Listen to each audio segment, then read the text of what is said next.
The lightsaber giveaway continues, so if you want a chance to win a Force FX lightsaber of your choosing, subscribe to the YouTube channel, like the video, and post in the comments which lightsaber you want. 4 winners have already been selected, so enter now for your chance to win. With that said, let's commence with the video. Darth Vader's suit has many horrific and disturbing elements to it that you would never even know were there unless you took a deeper look into the lore of the Star Wars mythos, and really analyzed exactly how someone like Darth Vader could endure such a devastating encounter and then be able to return and function following. Simply by watching the films, many of the most disturbing and painful elements of Vader's suit and cybernetics are completely glanced over, such as the fact that Vader's vocal cords are so damaged that even by speaking without the aid of his helmet, it causes him excruciating pain and is nearly impossible. And yet, the Sith Lord Darth Vader is one of the most powerful characters we have ever seen in the history of the Star Wars galaxy.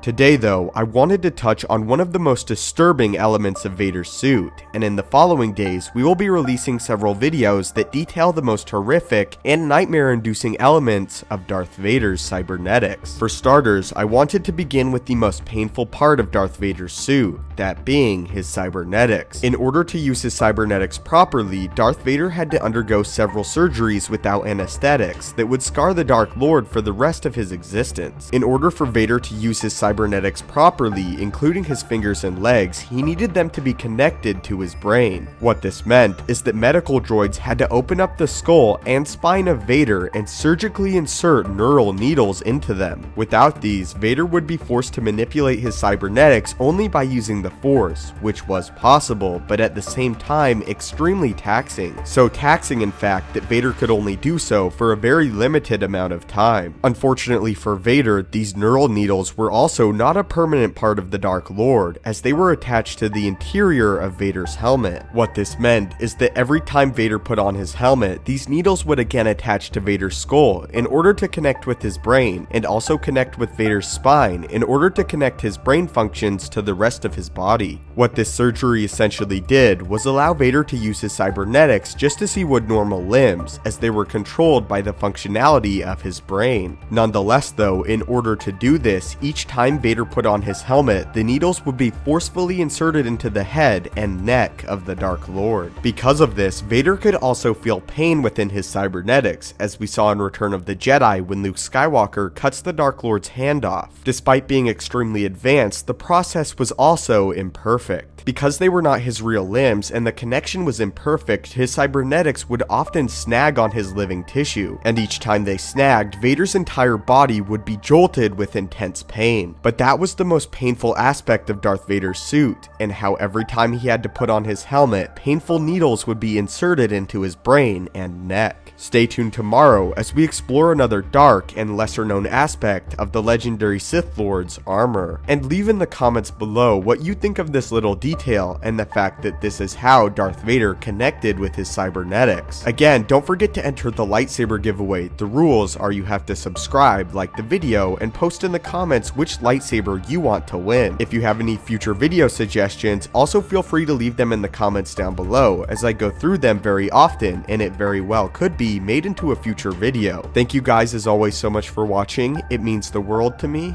May the Force be with you, and have a great day.